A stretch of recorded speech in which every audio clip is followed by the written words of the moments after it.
Assalamualaikum warahmatullahi wabarakatuh. Di sini kami perwakilan dari Saya Bagas Triparesa dari kelas A1. Saya Rani Anggraini, perwakilan dari kelas A3. Saya Nur Muhammad Fadil dari perwakilan kelas B1 Saya- D4 tem 19. saya Salwa Aulia, perwakilan dari kelas B3 D4 tem. Di sini kami dengan judul TA modul radiologi X-ray konvensional. Kami akan menjelaskan setiap bagian-bagiannya. Selanjutnya saya akan menjelaskan prinsip kerja secara umum alat sinar X. Alat sinar X itu dihasilkan dari suatu logam tertentu memiliki panjang gelombang tertentu, sehingga dengan memvariasi besar sudut pantulan, sehingga terjadi pantulan elastis yang dapat dideteksi. Maka menurut hukum Bragg, jarak antara bidang atom dapat dihitung dengan data difraksi yang dihasilkan pada besar sudut tertentu. Syarat utama yang ada pada X-ray itu yang pertama ada sumber elektron. Yang kedua harus terdapat tabung dioda, katoda dan anoda. Yang ketiga itu harus ruang hampa. Keempat harus ada beda potensial yang tinggi atau tegangan tinggi kV. Lalu ada pembangkit elektron atau kuat arus MA, dan yang terakhir itu ada benda penghenti gerakan elektron atau target. Selanjutnya, saya akan menjelaskan cara kerja maket X-ray konvensional. Pada alat tersebut terdapat pengaman, yaitu fuse, yang dipasang pada bagian awal, yang fungsinya untuk mengaman saat short pada rangkaian. Terdapat main switch on-off, yaitu untuk menyalakan alat. Terdapat trafo step down, yaitu sebagai pengganti auto trafo untuk supply. Terdapat selektor dengan 6 pilihan tegangan keluaran auto trafo yang akan menginput ke primer HTT. Terdapat SCC untuk menghilangkan hukum Ohm sehingga user dapat mengatur arus.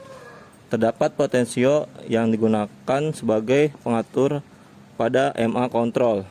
Terdapat HTT untuk melipat gandakan tegangan dengan tegangan maksimal 220 volt jika tegangan input 18 volt. Terdapat rectifier sebagai penyarah untuk menyalakan lampu DC. Terdapat X-ray tube yang dipresentasikan dengan dua lampu, yaitu lampu pijar dan lampu LED. Dan lampu LED tersebut berperan sebagai filamen. Lampu pijar sebagai penanda expose. Terdapat kolimator untuk menentukan arah lebar sinar X yang dikeluarkan. Di sini saya akan menjelaskan bagian-bagian dari maket X-ray konvensional. Pertama, ada catur daya, penghubung catur daya dari AC, PLN. Selanjutnya ada dihubungkan dengan ke fuse-nya sebagai pengaman. Jika terjadi troubleshooting, maka alat ini tidak akan terhubung ke listrik, terputusnya di fuse. Selanjutnya ada saklar yang berfungsi sebagai menghubungkan suplai listrik dengan PLN. Kemudian ada kV selektor. KV selektor ini berfungsi untuk memilih tegangan tinggi atau beda potensial antara anoda dan katoda. Selanjutnya ada tombol expose sebagai pemula atau memulai pengoperasian expose. Kemudian ada pemanas filamen. Pemanas filamen ini, tombol ini berfungsi untuk memulai atau mematikan lampu filamen menyala supaya lampu filamennya bekerja. Kemudian ada timer. Di sini timer berfungsi untuk mengatur lamanya cahaya daripada expose-nya. Kemudian ada kV indikator. Ini berfungsi untuk kita mengetahui berapa volt kV yang kita pilih dari kV selektornya. Ada juga MA control sebagai mengatur arus pemanas filamen, akan digunakan sebagai penentu besarnya arus tabung yang digunakan. Untuk bagian dalamnya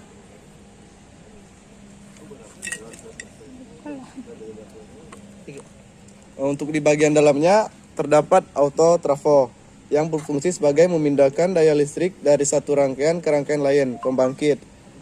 Selanjutnya ada trafo filamen yang berfungsi sebagai step down filamen dengan tegangan 110 volt menjadi 112 volt atau 18 volt.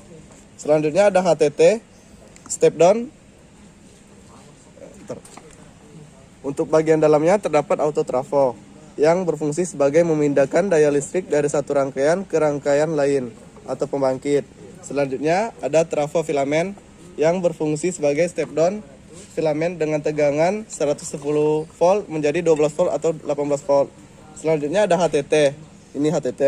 HTT step up 1/1000 untuk memberikan beda potensial antara anoda dan katoda. Selanjutnya juga ada relay. Relay ini sebagai pengendali kontrol dari timernya. Baiklah, selanjutnya kami akan menjelaskan cara kerja atau cara penggunaan dari market kita, yaitu market X-ray konvensional. Pertama-tama kita colokin dulu stekernya ke sumber tegangan AC. Selanjutnya di sini ada main switch untuk menghidupkan. Kita hidupkan dulu. Setelah kita hidupkan, di sini kita atur dulu kV selektornya. Di sini kita menggunakan kV selektor kV yang paling tinggi, yaitu 20V. Nah, setelah itu kita atur timer untuk waktu expose, lamanya expose.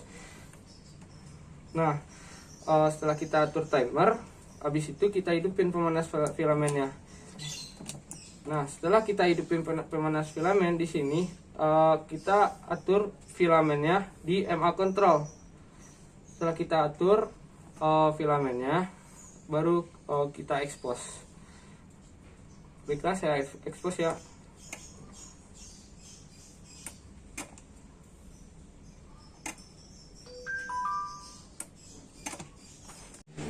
Demikianlah penjelasan dari kami. Mohon maaf bila banyak kesalahan. Wassalamualaikum warahmatullahi wabarakatuh. Oke, terima kasih. Terima kasih Pak. semuanya. Terima kasih.